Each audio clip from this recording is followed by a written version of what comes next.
ಮಾನ್ಯ ಮುಖ್ಯಮಂತ್ರಿಗಳು ಮತ್ತು ಕಾಂಗ್ರೆಸ್ ಸರ್ಕಾರ ಮಾಡ್ತಾ ಇರುವಂತಹ ಮೊದಲ ಆರೋಪ ಅಂತಂದ್ರೆ ಕರ್ನಾಟಕಕ್ಕೆ ಕೇಂದ್ರ ಸರ್ಕಾರದಿಂದ ಅನ್ಯಾಯ ಆಗಿದೆ, ನಮಗೆ ಬರಬೇಕಾಗಿರುವಂತ ಹಣ ಕಡಿಮೆ ಆಗಿದೆ ಅನ್ನುವಂಥದ್ದು ಅವರ ಮೊದಲ ಆರೋಪ.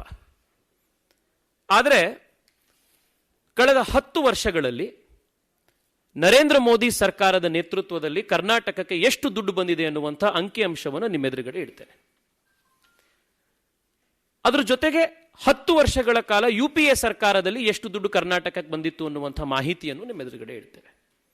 2004ನೇ ಇಸ್ವಿಯಿಂದ 2014ನೇ ಇಸ್ವಿಯವರೆಗೆ ಫ್ರಮ್ 2004 ಟು 2014 ಕರ್ನಾಟಕಕ್ಕೆ ಟ್ಯಾಕ್ಸ್ ಡೆವಲ್ಯೂಷನ್ ಅಲ್ಲಿ ಬಂದಿದ್ದು 81,795 ಕೋಟಿ.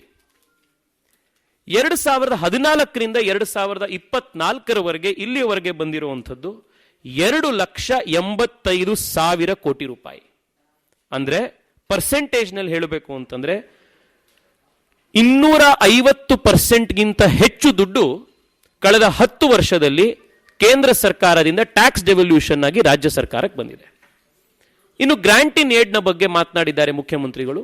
ಗ್ರಾಂಟ್ ಇನ್ ಏಡ್ ನಲ್ಲೂ ಕೂಡ ರಾಜ್ಯಕ್ಕೆ ಅನ್ಯಾಯ ಆಗಿದೆ ಅಂತ ಹೇಳಿದ್ದಾರೆ.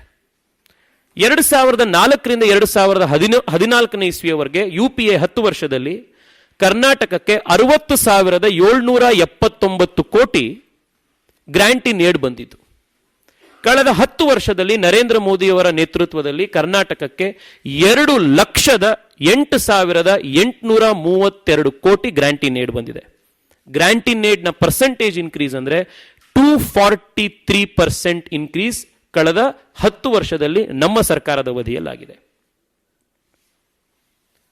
ವಾಸ್ತವಿಕತೆ ಹೀಗಿದ್ರೂ ಕೂಡ ಕರ್ನಾಟಕಕ್ಕೆ ಅನ್ಯಾಯ ಆಗಿದೆ ಅನ್ನುವಂಥ ಸುಳ್ಳನ್ನ ಪದೇ ಪದೇ ಮುಖ್ಯಮಂತ್ರಿಗಳು ಮತ್ತು ರಾಜ್ಯ ಕಾಂಗ್ರೆಸ್ ಸರ್ಕಾರ ಮಾಡ್ತಾ ಇದೆ.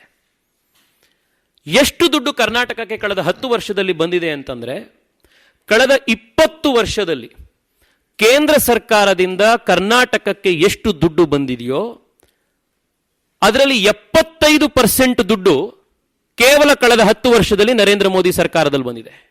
ನಾನು ಇದನ್ನು ರಿಪೀಟ್ ಮಾಡ್ತೀನಿ. 20 ವರ್ಷದಲ್ಲಿ ಕರ್ನಾಟಕಕ್ಕೆ ಎಷ್ಟು ದುಡ್ಡು ಕೇಂದ್ರ ಸರ್ಕಾರದಿಂದ ಬಂದಿದೆಯೋ ಅದರ 75% ದುಡ್ಡು ಕಳೆದ 10 ವರ್ಷದಲ್ಲಿ ನರೇಂದ್ರ ಮೋದಿ ಸರ್ಕಾರದಲ್ಲಿ ಬಂದಿದೆ. ಕರ್ನಾಟಕದಲ್ಲಿ ಕಾಂಗ್ರೆಸ್ ಅಧಿಕಾರಕ್ಕೆ ಬಂದ ನಂತರದಲ್ಲಿ ಕೇಂದ್ರ ಸರ್ಕಾರದವರು ತಾರತಮ್ಯ ಮಾಡಿ ನಮಗೆ ಫಂಡ್ ಅಲೋಕೇಶನ್ ಕಡಿಮೆ ಮಾಡಿದ್ದಾರೆ ಅಂತ. ಮುಖ್ಯಮಂತ್ರಿಗಳು 13 ಬಜೆಟ್ಗಳನ್ನು ಮಂಡಿಸಿರುವಂಥವ್ರು. ಕೇಂದ್ರ ಸರ್ಕಾರ ರಾಜ್ಯ ಸರ್ಕಾರದಲ್ಲಿ ಫಂಡ್ ಡೆವಲ್ಯೂಷನ್ ಯಾವ ರೀತಿ ಆಗತ್ತೆ ಅನ್ನುವಂಥ ಮಾಹಿತಿ ಅವರೆಲ್ಲರಿಗೂ ಇದೆ. ಯಾವುದೇ ಸರ್ಕಾರ ಕೇಂದ್ರದ್ದಾಗಿರಲಿ ರಾಜ್ಯದ್ದಾಗಿರಲಿ, ಇವತ್ತು ಈ ಸರ್ಕಾರ ಇಲ್ಲಿಗೆ ಬಂತು, ಈ ಪಾರ್ಟಿಯವರು ಇಲ್ಲಿಗೆ ಅಧಿಕಾರಕ್ಕೆ ಬಂದರು ಅನ್ನೋ ಒಂದು ವಿಮ್ಸಿಕಲ್ ಆಧಾರದ ಮೇಲೆ ಮನಸೋ ಇಚ್ಛೆ ಫಂಡ್ ಡೆವಲ್ಯೂಷನ್ ಅನ್ನು ಮಾಡಲಿಕ್ಕೆ ಸಾಧ್ಯ ಆಗೋದಿಲ್ಲ. ಚುನಾವಣೆಯ ಸಂದರ್ಭದಲ್ಲಿ ಕಾಂಗ್ರೆಸ್ ಪಾರ್ಟಿಯ ಮ್ಯಾನಿಫೆಸ್ಟೋದಲ್ಲಿ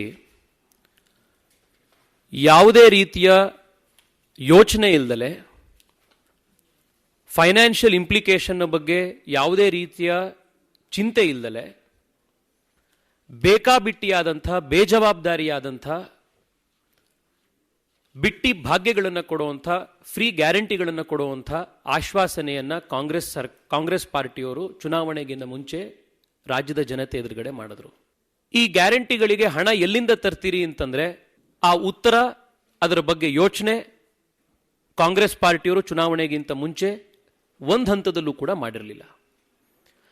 ಚುನಾವಣೆ ಗೆದ್ದಾದ ನಂತರದಲ್ಲಿ ಮೊದಲನೇ ದಿವಸದಿಂದನೇ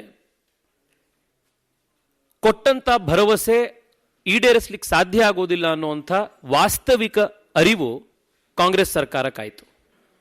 ಇದರ ಮೊದಲ ಉದಾಹರಣೆ ಅಂದರೆ 10 ಕೆಜಿಗಳ ಅಕ್ಕಿಯನ್ನು ಕೊಡ್ತೀವಿ ಅಂತ ಸಿದ್ದರಾಮಯ್ಯನವರು ಏನು ಘೋಷಣೆ ಮಾಡಿದ್ರು, ಯಾವಾಗ ಅವರಿಗೆ 10 ಕೆಜಿ ಅಕ್ಕಿ ಅನ್ನಭಾಗ್ಯದಲ್ಲಿ ಕೊಡ್ಲಿಕ್ಕೆ ಆಗಲ್ಲ ಅಂತ ಗೊತ್ತಾಯಿತೋ ತಕ್ಷಣದಲ್ಲಿ ಕೇಂದ್ರ ಸರ್ಕಾರ ನಮಗೆ ಅಕ್ಕಿ ಕೊಡೋದನ್ನ ನಿಲ್ಲಿಸಿದೆ, ಕರ್ನಾಟಕಕ್ಕೆ ಅನ್ಯಾಯ ಆಗಿದೆ ಅನ್ನುವಂಥ ಒಂದು ವಾದವನ್ನು ಶುರು ಮಾಡಿದ್ರು. ನಾವು ಅನ್ನಭಾಗ್ಯವನ್ನು ಅನೌನ್ಸ್ ಮಾಡಿದ ತಕ್ಷಣದಲ್ಲೇನೆ ಮೋದಿ ಸರ್ಕಾರ ಕರ್ನಾಟಕಕ್ಕೆ ಕೊಡಬೇಕಾಗಿರುವಂತಹ ಅನ್ನವನ್ನ ನಿಲ್ಲಿಸಿದ್ರು ಅನ್ನುವಂಥ ಸುಳ್ಳು ಆರೋಪವನ್ನು ಶುರು ಮಾಡಿದ್ರು.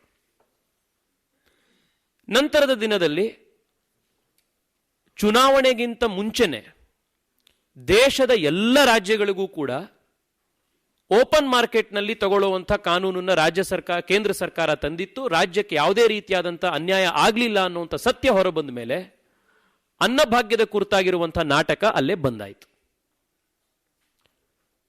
ನಂತರದಲ್ಲಿ ರಾಜ್ಯದ ಉಪಮುಖ್ಯಮಂತ್ರಿಗಳಾದಂಥ DK ಶಿವಕುಮಾರ್ ಅವರಿಗೆ ಗೊತ್ತಾಯಿತು ರಾಜ್ಯದ ಬೊಕ್ಕಸದಲ್ಲಿ ಅಭಿವೃದ್ಧಿ ಕೆಲಸಗಳಿಗೆ ಯಾವುದೇ ರೀತಿಯಾದಂಥ ಹಣ ಇಲ್ಲ ಅಂತ. DK ಶಿವಕುಮಾರ್ ಅವರನ್ನೇ ಮಾಧ್ಯಮದ ಎದುರುಗಡೆ ಹೇಳಿಕೆ ಕೊಟ್ಟರು 2-3 ತಿಂಗಳ ಹಿಂದೆ. ರಾಜ್ಯದಲ್ಲಿ ಈ ವರ್ಷ ಯಾವುದೇ ಅಭಿವೃದ್ಧಿ ಆಗೋದಿಲ್ಲ, ನೋ ಡೆವಲಪ್ಮೆಂಟ್ ದಿಸ್ ಇಯರ್ ಅಂತ DK ಶಿವಕುಮಾರ್ ಸ್ಟೇಟ್ಮೆಂಟ್ ಕೊಟ್ಟರು. ಅದಾದ ಕೆಲವೇ ವಾರಗಳಲ್ಲಿ ಮುಖ್ಯಮಂತ್ರಿಗಳ ಆರ್ಥಿಕ ಸಲಹೆಗಾರರಾದಂಥ ಬಸವರಾಜ ರಾಯರೆಡ್ಡಿ ಅವರು 58,000 ಕೋಟಿ ರೂಪಾಯಿಯಷ್ಟು ದುಡ್ಡು ನಮಗೆ ಈ ಗ್ಯಾರಂಟಿಗಳನ್ನು ಪೂರೈಸೋದಕ್ಕೆ ಬೇಕು, ರಾಜ್ಯದಲ್ಲಿ ಈ ಮಟ್ಟನ ದುಡ್ಡಿಲ್ಲ, ಆದ್ರಿಂದ ಕೇಂದ್ರ ಸರ್ಕಾರದ ಹತ್ರ ನಾವು ಹೇಗಾದರೂ ಮಾಡಿ ದುಡ್ಡನ್ನು ಪಡ್ಕೊಳ್ಬೇಕು ಅನ್ನುವಂಥ ಹೇಳಿಕೆಯನ್ನ ಮುಖ್ಯಮಂತ್ರಿಗಳ ಆರ್ಥಿಕ ಸಲಹೆಗಾರರು ಕೂಡ ಇದೇ ಹೇಳಿಕೆಯನ್ನು ಕೊಟ್ಟರು.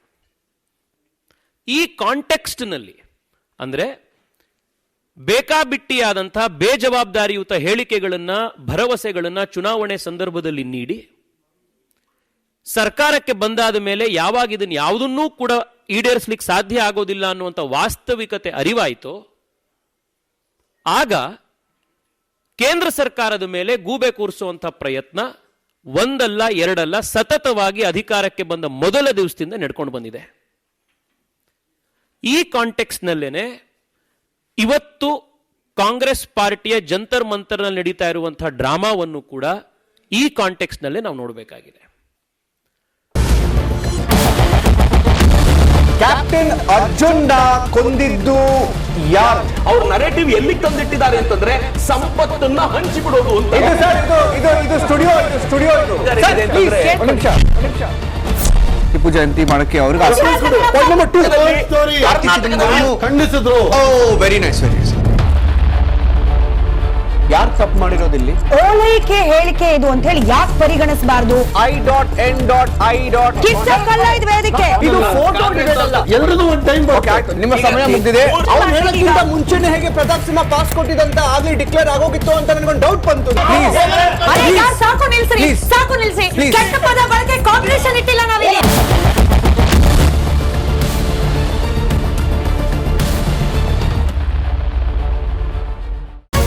ರಿಪಬ್ಲಿಕ್ ವರ್ಡ್ ಆಪ್ ಇದು ಕೇವಲ ಅಪ್ಲಿಕೇಶನ್ ಅಲ್ಲ, ಸಮಗ್ರ ಸುದ್ದಿಗಳ ಸಂಪರ್ಕ ಮಾರ್ಗಕ್ಕೆ ಕ್ರಾಂತಿಕಾರಿ ಬದಲಾವಣೆ. ರಿಪಬ್ಲಿಕ್ ವರ್ಡ್ ಆಪ್ ಕೇವಲ ಸುದ್ದಿ ಅಪ್ಲಿಕೇಶನ್ ಪರಿಚಯಿಸ್ತಾ ಇಲ್ಲ, ಬದಲಾಗಿ ಡಿಜಿಟಲ್ ಸುದ್ದಿ ಬಳಕೆಯ ಹೊಸ ಯುಗಕ್ಕೆ ನಾಂದಿ ಹಾಡ್ತಾ ಇದೆ. ಇದೊಂದು ಬ್ರೇಕಿಂಗ್ ನ್ಯೂಸ್, ಪ್ರಭಾವಶಾಲಿ ಕಾರ್ಯಕ್ರಮಗಳಿಗೆ ಗಟ್ಟಿಯಾದ ವೇದಿಕೆ. ಇಲ್ಲಿ ಕೇವಲ ತಾಜಾ ಸುದ್ದಿ, ಅದರ ನೇರ ಪ್ರಸಾರ ಮತ್ತು ಚರ್ಚೆಗಳಿಗೆ ಮಾತ್ರ ಅವಕಾಶ. ರಿಪಬ್ಲಿಕ್ ವರ್ಲ್ಡ್ ಆಪ್ ಡೌನ್ಲೋಡ್ ಮಾಡಿಕೊಳ್ಳಿ.